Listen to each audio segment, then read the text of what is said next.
Estados Unidos estão ao rubro com as próximas eleições. No ano em que é escolhido o sucessor de George Bush, o embaixador em Lisboa dos Estados Unidos, Stephenson, falou ao Expresso sobre o antigo presidente, o momento eleitoral e os desafios do próximo presidente. You were involved in the fundraising for the Bush's campaigns in 2000 and 2004. How are you living these elections now that Bush is not on the race and you are away from your country?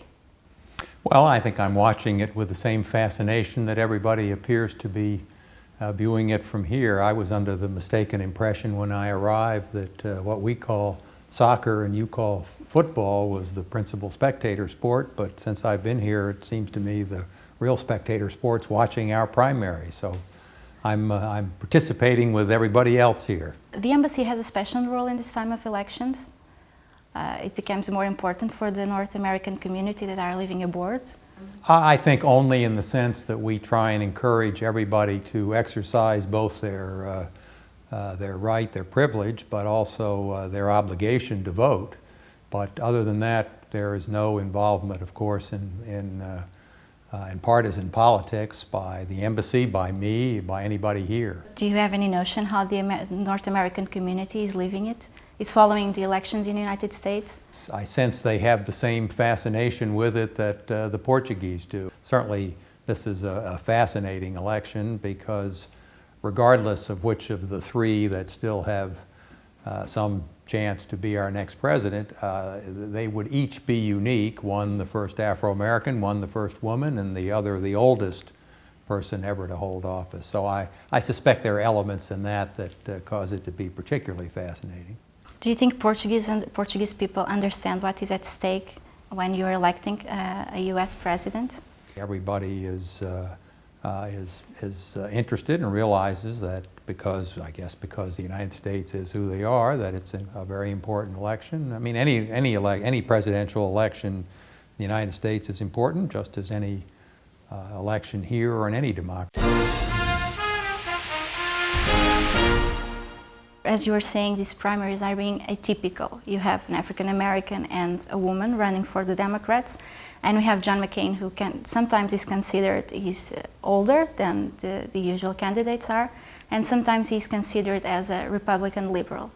Do you think that this means that Americans want to cut radically with the 8 years of the Bush administration?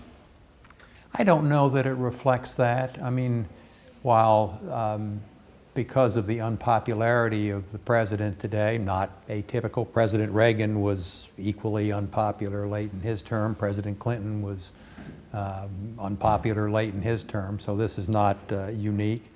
But when you really look at a lot of the positions on the most critical issues, there's not that much divergency between where Senator McCain is, whether it's fiscal policy, whether it's foreign policy.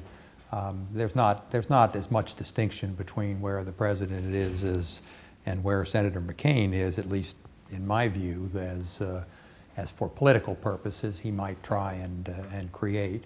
And frankly, I don't think at the end of the day there's an enormous amount of distinction between Senator Obama and Senator Clinton in terms of where they are on the basic issues. And while they are certainly trying to create some very significant differences from this administration today, I think if one of those two was the next president, you won't see as sharp a correction as a lot of people might anticipate today. Were you surprised with McCain's victory? Yes, I mean, I have been very wrong, so I mean, asking me predictions would probably not be a good idea. If you'd asked me 12 months ago kind of where we'd be now, I would have said that as of Super Tuesday, Senator Clinton would have been the Democratic nominee, and that if we were still into May and June with one of the races unsettled, that it would certainly be the Republican nominee, not the Democratic nominee. So it looked like it was going to be a real horse race between Senator McCain and former Mayor Giuliani, former Governor Romney. So it really is to the senator's credit that he became the presumptive nominee as early as he did. When do you think that we're going to have a Democratic candidate? Certainly, I'm sure that Senator Clinton has been and is today under enormous pressure to pull out. On the other hand, I think we've learned from watching the Clintons over many years that one one discounts them or eliminates them prematurely at their own peril. They have proven themselves to be wonderful and tenacious candidates for a nomination or an election, and they have come back from long odds before.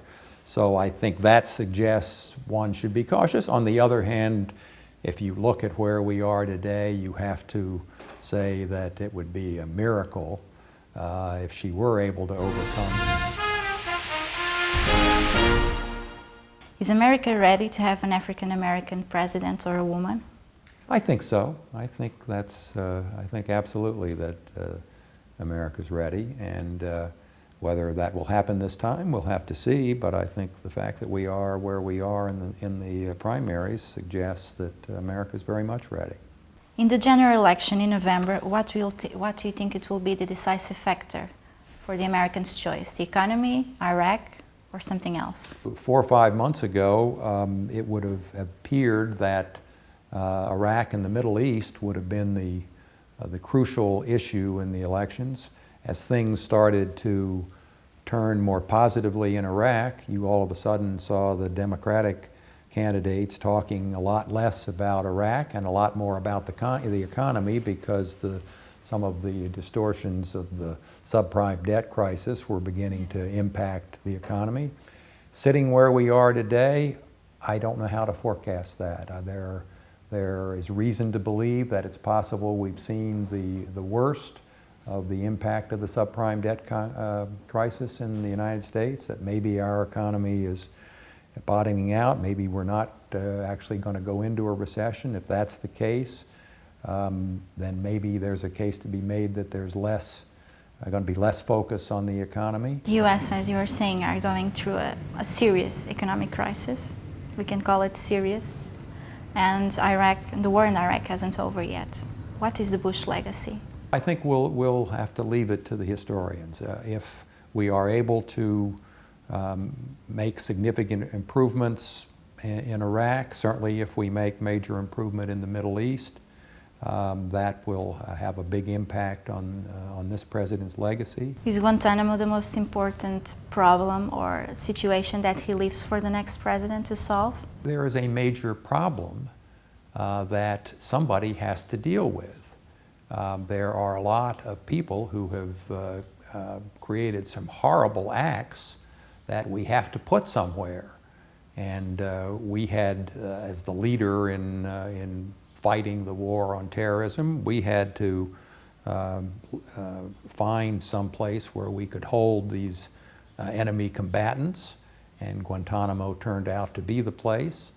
We are working with people here in Europe on we'd like to close down Guantanamo. We recognize that it has become an unfortunate symbol, but it has served a very necessary function, and if it weren't Guantanamo, it would have to have been somewhere else.